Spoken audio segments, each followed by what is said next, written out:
Tem visita no Brasil Cristão hoje para você, visita boa, gente do bem, gente boa. Muito. Nós estamos aqui desde o início desse programa dizendo que Brasil Cristão não é um programa, é uma missão, é uma visão. Exatamente. A Associação do Senhor Jesus existe para que o Brasil seja cristão. E pela graça de Deus, nós não estamos sozinhos nisso. Deus tem movido seus filhos e filhas em todo esse país e nas mais diversas frentes. E a gente tem a alegria hoje de trazer para o Brasil Cristão uma das frentes que mais tem impactado o país na história recente, trazendo a verdade, trazendo luz a temas que nós ouvíamos, mas sob narrativas ideológicas. Exatamente. São os meninos, né, Fernando? A nossa história, Drica, enquanto nação, os nossos heróis, as raízes católicas, tudo isso como que nos foi sonegado. Exatamente. Nós vivemos no Brasil por muito tempo, não é? Muito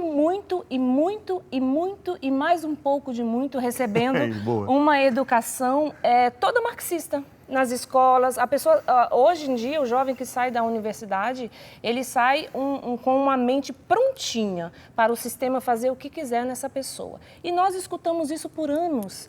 E só agora nós estamos acordando e conhecendo a verdade do outro lado, como ela é. E os nossos convidados falam isso, né, Fernando? Exato. Nós vamos hoje falar com os responsáveis pelo Brasil Paralelo. Nós queremos acolher vocês assim com muita alegria. Gente, ali, ó, os meninos com muita alegria. Pequenininhos, menininhos, com tanta responsabilidade na mão, com não tanta é? graça. Que é levar a verdade. Sejam bem-vindos. O microfone de vocês, eu acho que tá aí. Sejam bem-vindos, viu? Muito obrigado. Então, vamos lá. Eu vou começar por aí. Eu sou mãe de 4 filhos. Já vou começar desse jeito. Há um tempo atrás, quando vocês lançaram, falando da história do Brasil, a primeira série de vocês, peguei meus 2 filhos que estão na 4ª e 7ª série, estava na 6ª, coloquei diante da televisão e falei, agora vocês vão estudar história aqui, ó, senta e assiste. Por quê? Porque é exatamente isso que eu falei. Nós passamos anos recebendo essa doutrinação marxista, achando que só existia aquela narrativa da nossa história, da verdade das coisas, da forma como enxergamos as coisas, não é? E agora não. Agora, graças a Deus, o Brasil está acordando, não é? E a gente olha e fala, meu Deus, nós não somos isso. Nós somos isso aqui. E é isso que vocês têm trazido para nós. Eu vou pedir para vocês responderem a Drica, mas que vocês se apresentem. Ah, é verdade, por favor, gente. se apresentem. Padre Douglas, bem-vindo, né? Claro. Ô, padre, é mesmo. A gente fica empolgado quando visita na casa da gente. Como eu sou de casa, Exatamente. não precisa, dispensam-se apresentações e boas tardes. Mas mesmo assim, boa tarde para você que nos acompanha e também sejam bem-vindos os rapazes aí do Brasil Paralelo. Muito obrigado. Muito obrigado. Por favor. Me chamo Henrique Viana e estou desde o início, sou um dos criadores da empresa lá em 2016. Meu nome é Henrique Zingano e eu era um fã que acabei virando funcionário da empresa aí, graças a Deus. Achei esse trabalho que edifica tanto, né, para a vida de tanta gente. Vocês dois são de Porto Alegre? Isso, somos de Porto Alegre. Somos. Ah, que maravilha. Agora, morando em São Paulo, o Brasil Paralelo está em São Paulo Isso. agora, né? A partir de 2019, com o crescimento da empresa, com a publicação dos novos documentários, acabou que a gente estava quase sempre aqui, né? E aqui haviam mais oportunidades e a missão chamou, né? A missão chamou, a gente veio. Pode ser, Drica, padre, pode ser que tenha alguém em casa assim, mas o que é Brasil Paralelo? Exatamente. Talvez tenha alguém que não saiba o que é. Explica pra gente o que é, como é que surgiu e aí vamos chegar lá. Vamos chegar na Sim. pergunta. Então, você falou de educação ideologizada, né? Então, a gente, no início, agora está ficando um pouco mais claro, no início a gente nem tinha tanta clareza disso, mas a gente tinha uma vontade de investigar esses temas, história do Brasil, os problemas políticos do Brasil, por que os partidos eram alguma coisa tão assim, horripilantes, com vários casos de corrupção, etc. Por que tudo isso a gente foi investigando, começamos a descobrir algumas coisas legais e dividir com amigos, né? E aquelas reuniões que a gente fazia em Porto Alegre, presenciais, começaram a ficar lotadas. E talvez ali o que tivesse na nossa mão fosse, de uma certa forma, assim, acho que é uma vocação de contar histórias, né? De estudar, de agregar conteúdos. A gente, na verdade, nós não somos um grupo de intelectuais, nós não somos os estudiosos, né? Nós somos alunos, né? E aí a gente, vamos dizer assim, tinha esse cacuete de contar as histórias, de produzir os vídeos, etc. Então nós somos comunicadores disso, certo? E pelo que a gente se interessa? Aí eu acho que é a questão. A gente se interessa em buscar a verdade. E a gente começou a perceber que isso era uma coisa meio... Você falava assim, em buscar a verdade, até hoje, né? Você fala, a pessoa te acha meio... Ih, esse esquisito, cara... né? Não, porque não existe uma... Como assim verdade, né? A verdade é uma coisa... Não, se você está querendo ser, você está querendo... A verdade é relativa. A verdade é relativa e tal. E a gente também tinha medo de falar, assim, né? Que a gente estava buscando a verdade. A gente começou a pegar coragem de falar isso mesmo mais recentemente. Porque, na verdade, é o que a gente buscava. E quando você está fazendo isso, você passa por várias ideologias, você passa por várias linhas de pensamento, por várias culturas e tradições, mas você não se apega num conjunto e defende ele até o final. Isso é ideologia. Você se apegar num conjunto de ideias e defender até o final, seja o que for. Quando você está em busca da verdade, não. Você olha um conjunto de ideias, você fala, opa, que legal, isso aqui agrega tal coisa. Daqui a pouco você descobre, você percebe uma inconsistência, você percebe um resultado que ao longo da história, por exemplo, foi alcançado que foi negativo, por exemplo. Então você vai investigando. E a nossa vocação, o nosso trabalho é comunicar isso, comunicar a história e essas linhas de pensamento, como elas influenciaram o mundo, como elas influenciam até mesmo o que acontece hoje em dia, no nosso dia a dia, da melhor forma possível. Então a gente gosta muito. A arte para nós é uma condição. Sem arte, então, né, se você já assistiu, sabe disso, ou não assistiu ainda, vai conhecer. Qualquer documentário da Brasil Paralelo tem muita arte, muita trilha sonora. A gente cuida muito da forma como ele vai explicar, porque a gente sabe que sem isso fica difícil de entender, né? São temas profundos, né? Uhum. Excelente. Gente, se a gente reparar bem, do Sul tem vindo umas coisas boas, né? Tem. No Brasil. Pois é, Uma terra abençoada. Graças a Deus. Quantas séries, né? Até hoje, quantas séries vocês já produziram? Vamos falar um pouquinho sobre elas. Bom, a gente começou fazendo o Congresso Brasil Paralelo, né, que começou em 2016. 2016, né? Que foi a nossa primeira produção. Eu não trabalhava na empresa ainda, mas como fez um sucesso, né, porque naquela época as ideias conservadoras e cristãs elas eram muito dispersas, né, pela internet, né, principalmente. Nesse congresso, vocês pegaram aquilo que era aulas que vocês faziam para um grupo e transformaram essas aulas num congresso e jogaram... A gente saiu entrevistando um monte de gente, eu não ainda, né? Eles, que eram o Henrique, o Felipe e o Lucas, saíram entrevistando... As pessoas estavam falando sobre política na época, né? Que tinham ideias que eram até então consideradas diferentes, né? Para muita gente. E resolveram fazer então, um documentário baseado nessa apresentação que ele tinha falado antes, né? Então foi uma série de documentários, são 6 episódios, que foi o que deu o primeiro impacto, assim, né? As pessoas olharam aquilo, pô, tem alguma coisa aí, né? Felizmente deu um lucro, né? A gente conseguiu fazer esse negócio rentável no primeiro momento. Qual que era o nome desse aí? É o Congresso Brasil Paralelo. Deu lucro como? Vocês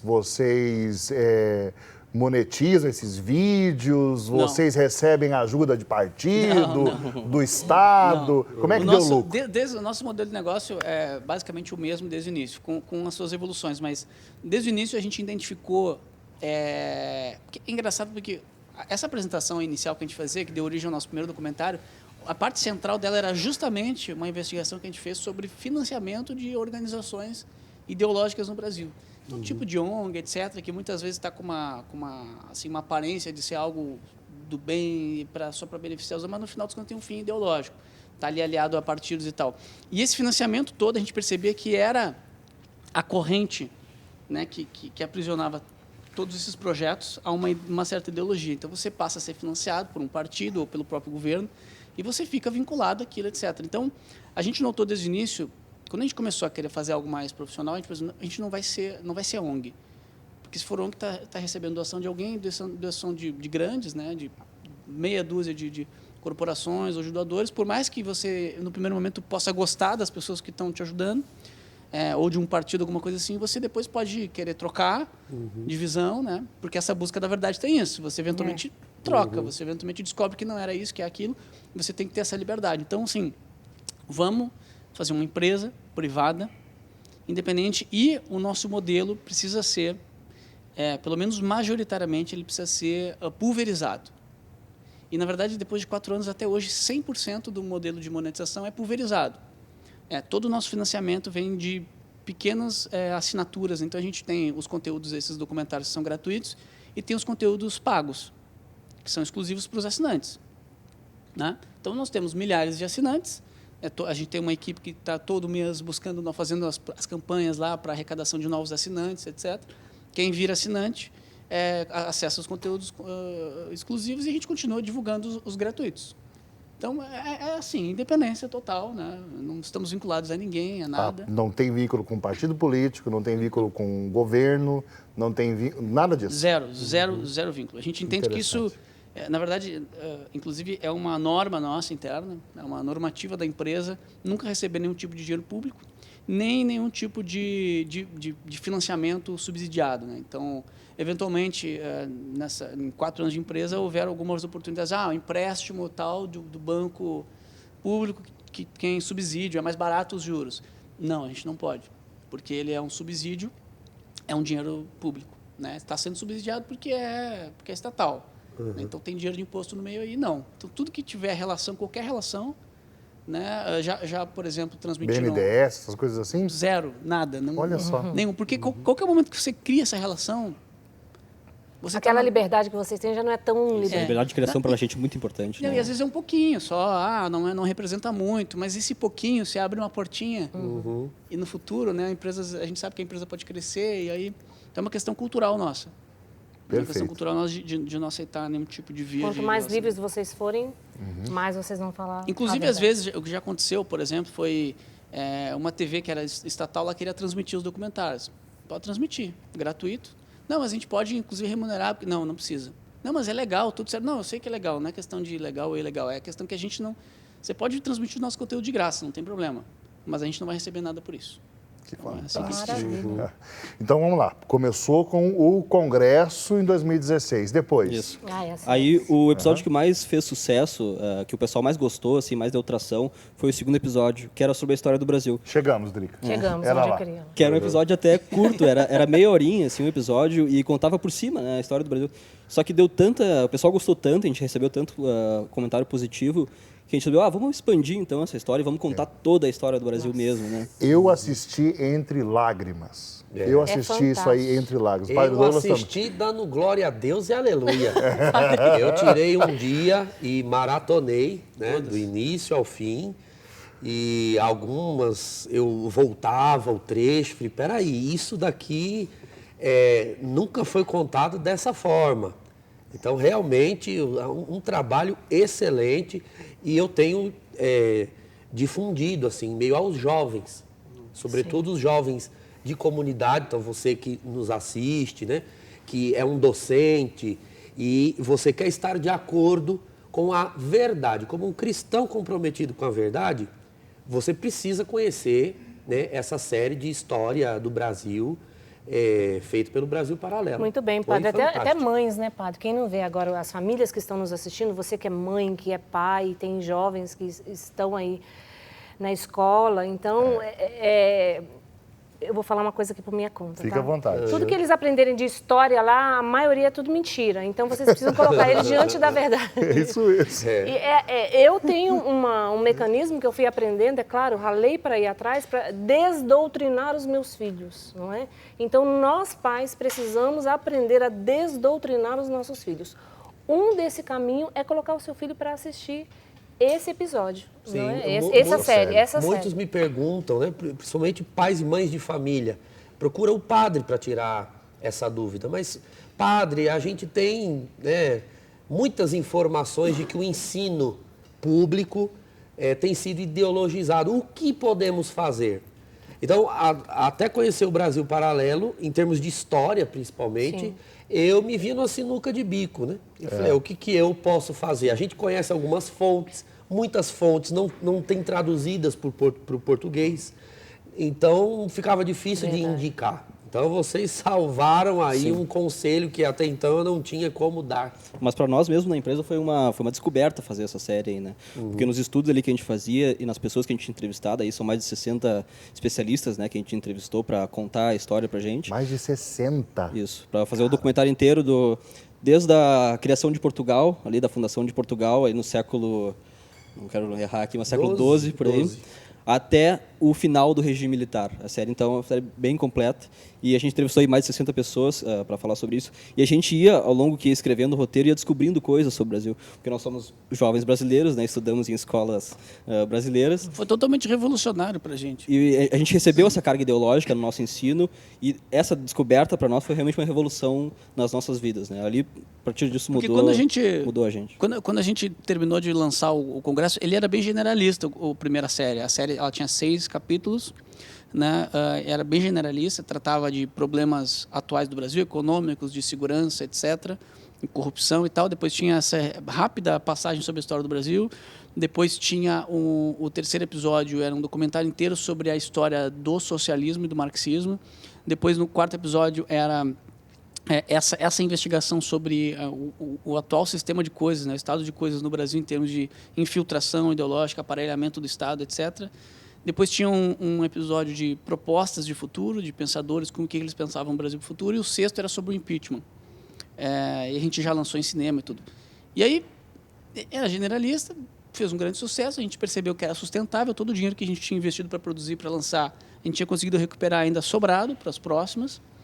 E aí a gente foi fazer a pesquisa com as pessoas e todo mundo dizia, não, mas aquela parte de história mexeu comigo, eu queria saber mais sobre história e tal. Daí a gente falou assim, puxa, mas não, isso não dá, é muito nicho, é muito específico, isso vai acabar limitando a nossa atividade, é capaz disso não dar muito retorno financeiro, a gente vai acabar tomando uma decisão errada aqui no sentido empresarial, né?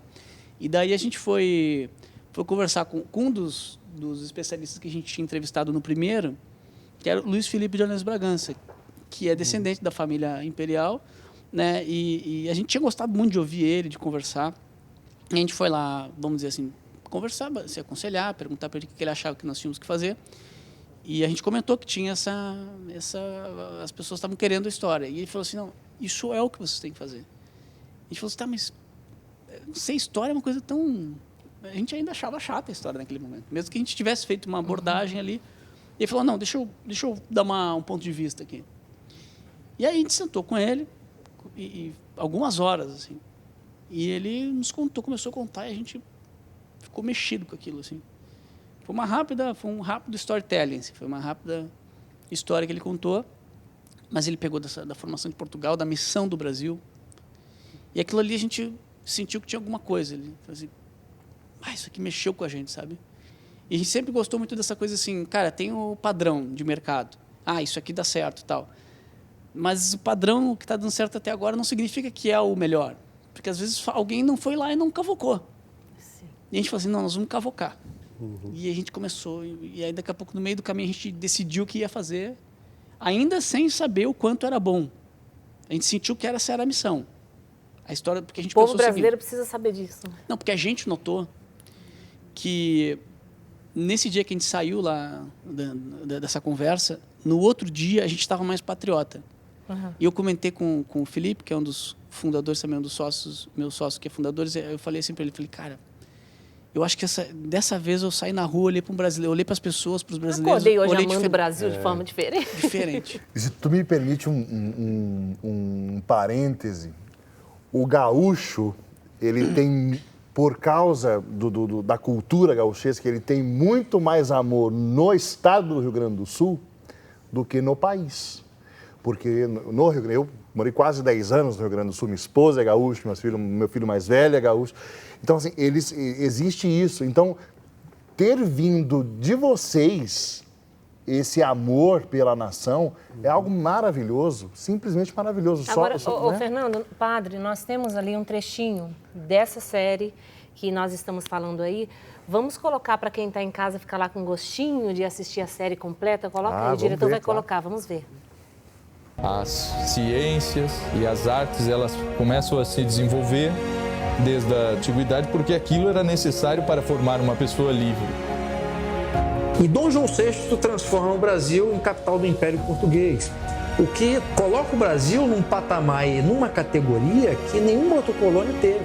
O Brasil é filho desta grandeza, de uma grandeza que contemplava, por um lado, a cruz e, por outro lado, a espada. Nós temos amor ao Brasil porque nós sentimos todos brasileiros. Nos sentimos herdeiros de um país extraordinário.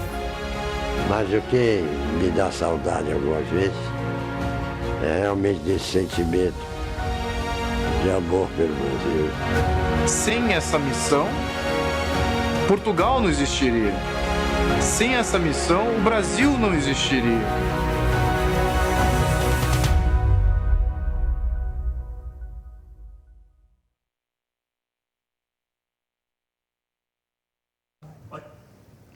Tenho certeza que quem está em casa falou, mas põe mais aí, diretor, põe mais. Vai ter que acessar lá o Brasil Paralelo para poder assistir a série inteira, né? E depois disso vieram outras séries, né? Muitas séries, cada série com vários episódios. Falamos sobre problemas políticos, história das eleições com o Teatro das Tesouras. Falamos até da relação da política com a economia, mercado financeiro. Era Vargas. Era Vargas, importantíssimo, um filme importantíssimo. Tivemos 1964, o Brasil entre Armas e Livros, que foi um grande sucesso também. Foi. Abordar esse tema tão sensível, né, de regime militar, ditadura militar, luta armada, como é que foi tudo isso? Tá lá, e vocês fizeram isso com um equilíbrio impressionante, impressionante. As acusações que a gente vê por aí são totalmente infundadas. Vocês fizeram isso com muito equilíbrio. Não houve uma defesa ensandecida nem de um lado nem do outro. Foi fatos. Maravilhoso. Obrigado, Fernando. Foi um empenho muito grande, que tem sido o nosso empenho, muito, muito grande nesse sentido. Recentemente, a trilogia Pátria Educadora, também foi um grande sucesso. Só respondendo a tua pergunta rapidinho da educação, né? A gente revisitou os nossos livros, porque eu, o Henrique, o Lucas e o Felipe, a gente estudou com os mesmos livros de história, né? Vocês tinham acabado de sair da universidade? Deixa eu só fazer essa pergunta rapidinho. Quando o Cristo foi aflorado dentro de você? Sim, tinha recém-saído. E a gente revisitou nossos livros que a gente estudou na escola e vimos ali o quanto de marxismo e de ideologia que tinha naqueles livros ali. A gente nem lembrava que era tanto, né? Mas fazendo a trilogia do Pátria Educadora, né? Que a gente fez uma análise sobre os livros didáticos, a gente viu o quanto carregado era e o quanto a gente precisava se libertar disso, né? Então, por isso... É verdade. Esses dias atrás, faz algum tempo, eu passei na grade curricular do Brasil e eu falei, meu Deus do céu, você só encontra 2 nomes de autores, de autores lá. Se você quiser entender um pouco mais sobre educação no Brasil, essa trilogia nossa, a trilogia Pátria Educadora, são três documentários bem completos sobre tudo, sobre educação no mundo, no Brasil e o problema atual. Sensacional. E aí nós chegamos, Padre Douros, Drica, vamos falar disso, nós chegamos nas 7 denúncias, as consequências, né, do caso Covid-19. Conta um pouco dessa história, porque vocês fizeram isso a toque de caixa, né? Foi muito rápido. Sim, foi uma produção muito rápida, né? Foi talvez a nossa produção mais rápida, em menos curto tempo, né? Foi 60 dias e porque estava uma dor muito latente, né? Acho que as pessoas em casa podem se compartilhar dessa dor, né? De como o governo está sendo impositivo e está restringindo a liberdade das pessoas, né? Então a gente sentiu, mundialmente, né? Não só no Brasil, claro, mas no Brasil pesa bastante. A demagogia dos políticos é uma coisa que realmente incomoda as pessoas. E a gente sentiu essa dor, assim como recebeu comentários, né, para a gente fazer uma produção nesse sentido, e resolveu fazer esse documentário. Então, são 7 denúncias de como o governo e as empresas e a mídia envolvidas com esse governo está pressionando o povo e restringindo nossas liberdades, né? Que digamos, são 7 denúncias desses crimes que estão sendo cometidos contra o povo. Uma coisa importante se destacar é que houve uma preocupação muito grande nossa ao entrar nesse tema de, vamos dizer assim, de fazer o recorte correto da discussão. Porque essa dualidade que, de uma certa forma, se tenta colocar, né? Você é a favor de economia das pessoas, etc. E tal, o filme já começa, a primeira cena do filme já tem uma tela preta com uma frase dizendo o seguinte: essa peça esse filme não é uma peça contra os métodos de prevenção. Nós falamos disso na live. Não há nada. O filme não entra em nenhum aspecto científico da doença. A gente nem entra numa questão se o vírus é forte ou não é nada. Se é pandemia ou não. Se é pandemia. Não. A gente já parte do consenso de que existe uma pandemia, de que existe um vírus que está matando as pessoas, que está colocando a vida da humanidade em risco, e a gente já faz, a partir daí, então, uma análise de como tratar isso, como que a humanidade tratou desses problemas ao longo da história, como que nós estamos tratando nesse momento e quais são os outros riscos que nós não estamos vendo que eventualmente são até maiores do que um risco mesmo de uma pandemia. Então, é mais ou menos essa análise. Como E eles a usam instrumentalização também da própria Como pandemia. eles usam essa pandemia para empurrar suas agendas de controle social, basicamente, né? Proibindo missa. Né? E foi muito fácil, né? Isso que assustou a gente, né? Eu, pelo menos, falei, gente, eu não imaginei que seria tão fácil assim. Fiquei esperando isso a minha vida inteira acontecer, mas de repente foi pif, aconteceu. Muito rápido. Gente, e o próximo, vocês têm alguma coisa aí no forno saindo agora pra gente? Pode falar? Com exclusividade. Olha, A primeira reunião foi hoje, inclusive. A gente está alguns dias maquinando. A gente ficou bastante feliz de ter conseguido produzir esse filme das 7 denúncias de forma tão rápida e ter entregue. Né? A gente tem um certo compromisso, né, com todos os nossos assinantes, assim, de ser o mais eficiente possível. Então, o nosso trabalho é um trabalho artesanal, é um trabalho artístico, não é um trabalho industrial, onde a gente sai fazendo. Mas nós somos, né, a gente tem a defesa da iniciativa privada. Nós somos uma empresa, então quanto mais produtivo, mais eficiente, melhor, né? Então a gente inclusive eventualmente compara isso, né? Compara a velocidade das nossas produções e o custo dela com as produções que são financiadas por Lei Rouanet, etc. Somos menos de 30 pessoas na empresa, né? Menos de 30 pessoas, um filme desse produzido em 60 dias, né? Então assim, a gente pegou gosto disso aí e falou, vamos fazer uma outra rápida sobre um tema que realmente também é um risco muito grande, talvez até maior por uma questão estratégica. Vamos trazer aqui, sem muitos detalhes, mas com exclusividade para vocês aqui, primeira vez que a gente está tratando esse tema, mas falar de forma ainda muito concisa, porque a gente está estruturando todo o lançamento ainda. Mas nós vamos tratar do risco que não só no Brasil, mas no mundo inteiro a gente hoje está correndo de perder essa comunicação aqui que a gente ganhou nos últimos 5 ou 10 anos, né? Isso aqui foi o que nos conectou, o que fez as pessoas, né, terem acesso às notícias, às opiniões das outras pessoas, né? As pessoas descobriram a opinião política da família, né? Quer dizer, claro, tem muita discussão, tem muita coisa, né, que não é tão boa, que acontece, os ânimos afloram, mas é a liberdade. A gente não é mais dependente de uma fonte ou de outra, etc. Mas isso aqui está ameaçado no mundo inteiro. E a gente vai tratar disso. E a ameaça é presente. A gente já agradece de Ela é antemão iminente. por vocês fazerem isso. Gente, olha, vamos divulgar o site de vocês para quem quiser, né, se tornar um parceiro, mas antes eu posso puxar a sardinha para o nosso lado só um pouquinho? Pode. Esse programa Brasil Cristão, ele tem a missão. Nós queremos um Brasil cristão, né? Nós somos conservadores por natureza, né, Fernando Padre? O Brasil é conservador.